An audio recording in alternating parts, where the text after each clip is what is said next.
Okay, part 2 on your guide to profitable inventing. During this video, I'm going to talk about prototypes. You see, I love building prototypes. In fact, I've been working with my hands. I studied as a sculptor. I love having an idea in my head and building it so it comes to life and I can see it.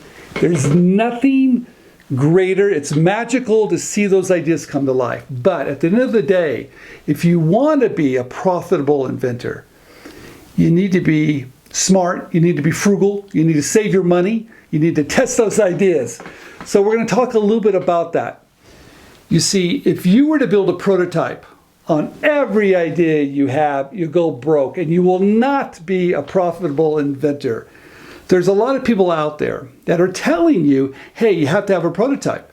See, I think they're coming from it from a different perspective because I don't think they've ever made a living being an inventor. That's why they're saying that. So you have to be careful. And now I'm going to talk to you a little bit about how to be smart when people ask for a prototype. So we always talk about the first thing you need to do is put together that sales sheet, that one-page advertisement that has the big benefit at the very top, and it has a beautiful photograph or a 3D rendering, computer-generated graphic of your invention and maybe some of the features to sell the benefit first. That's the most important part. You're going to reach out to those companies, those open innovation companies, those companies that want to work with us, and you're going to pitch that idea with your one-page advertisement, which we call a sales sheet. Now, if there's interest, this is what you're waiting for because you're selling the benefit first. It's really smart. It's easy to do. If there's interest, they're going to say, look, maybe, they're going to say, do you have a prototype? Do you have proof of concept? I love when they ask that question. That's a great question that it shows that they're interested. So when they ask that question, what I want you to do now is slow it down, go back to them and say, yes, I can build a prototype, I have one. But first of all, I have to understand what type of prototype are you looking for? You see, because there's all these different types of prototypes and some of them can get very, very expensive. And sometimes you can just Frankenstein yourself, build one yourself to show proof of concept so you don't have to spend a lot of money on a prototype. So please just ask them, what are they looking for? Once you find that information, right now, and especially if you cannot build one yourself, not everybody can do that, you need to find someone, a company to build a prototype for you. This is what you need to do. Whoever's going to build your prototype, make sure they have a lot of experience building prototypes. They've done it before, and talk to them about the type that you need, get timing, get pricing, all that stuff. But ask them, how much experience do they have with actually taking a prototype and then going to manufacturing? If you find someone that can build a prototype for you, but it cannot be manufactured, you're just wasting your time and the company you're showing your idea to. So make sure they have a little experience with building prototypes in terms of how is it actually going to be manufactured. It's a smart thing to do. Also realize, once you get that prototype in your hands, and maybe you reached out to 3 or 4 companies, you got a great price, they have a great reputation, you kick the tires on those companies, but you actually get it now and you touch it and you're feeling it and you're loving that prototype. Realize, the minute you send that prototype off to the company, things can go wrong, and they will go wrong. So this is what I'm going to share with you, how to protect yourself. Number 1, you love your prototype, you know how it works, but maybe the company you're going to send it to, maybe they don't know how to use it correctly. You want to control the pitch. And how do you do that? The best thing would be to go out to the company, show them how your prototype works, and you control the demonstration. You control the pitch. But during COVID, that's not going to be probably realistic. So what can you do? Have a Zoom meeting, have a Skype meeting, show your prototype how it works. But also, videotape your prototype. You control the pitch. Do a great little 1-minute video of how your prototype works. And that's fantastic once you have it. So ask those companies if you can do a demo. If you cannot make the video, like I said, and get them on Skype, have instructions, so when they do get it in the mail, they can actually use it correctly. Because if they don't get it, if they don't use it correctly, and this has happened to me, they get it, they try it, it doesn't work, they put it back in the box, leave it in the corner, and you never get a call back. That happens a lot. You have to make sure they're using it correctly, but use it correctly with your video or instructions so they know what to do with it. Also, pack that prototype up carefully, because during shipping it could break. And if it breaks, and it's happened to me too, you've spent a lot of money and it breaks, then you have to do another one. It's not a good thing. So be very, very careful. Like I said, if you can hand deliver it, even better. But sometimes that doesn't work. Have instructions, do the video, make sure they get it.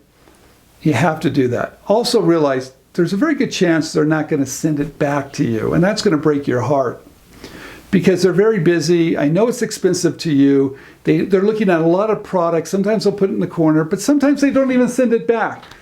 So whoever's building your prototypes, make sure you get a price for a second, third, or fourth prototype.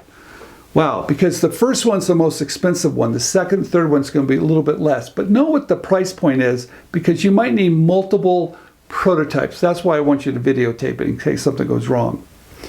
Also realize that prototype has a lot of value now, because when you talk to the people that are building that prototype, you're going to go through maybe what works, maybe what doesn't work. And that information is going to be very critical when you file your intellectual property. See, that's why it has a great value, because not only is that potential licensee wants to see proof of concept, so do you, and so does the patent attorney if you're eventually going to work with one. It's also going to help when you file your provisional patent application, because now you kind of know what works and what doesn't work. Also, you might just file a design patent if it works out beautifully and it works great. Maybe that's all you need. So that exercise of building that prototype can be extremely beneficial. Very simple, you guys. Down below, you can see these prototypes I made at the local copy place. They were rotating markers, and up above, you can actually see a real production that's sold in the stores called Storybook Pens. I have mentioned before, I'm a sculptor by trade, and you can see from this photograph of a prototype of a sea lion. In the next photograph, you can see the real production that was sold in all the stores, including FAO Schwartz.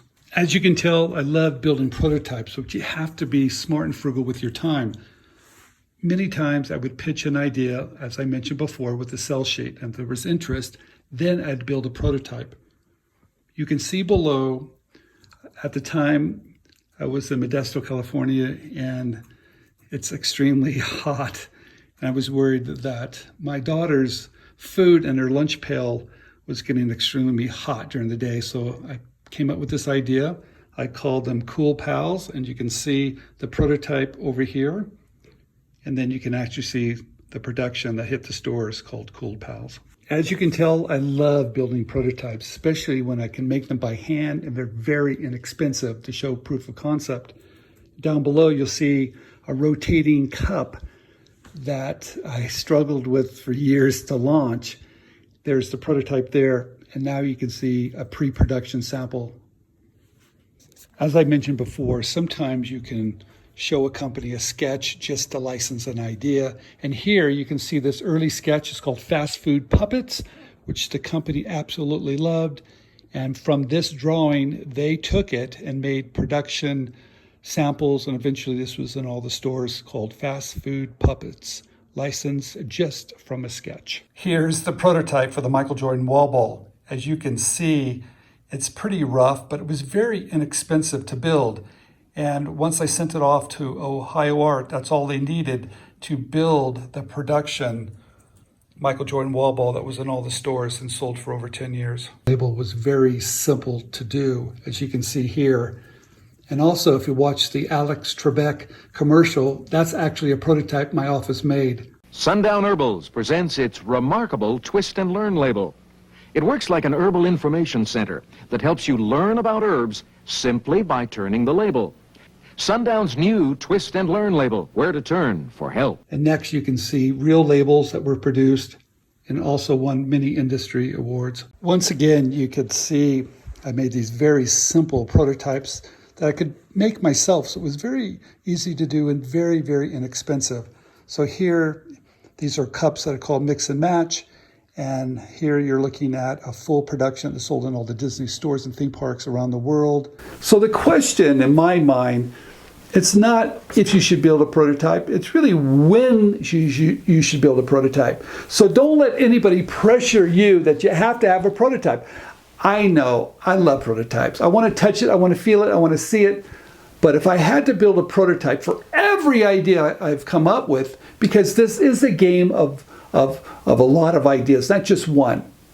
To be successful, to do this for a living, you're going to come up with a lot of ideas. And if you had to spend the money and build prototypes for every one of your ideas, you're going to go broke.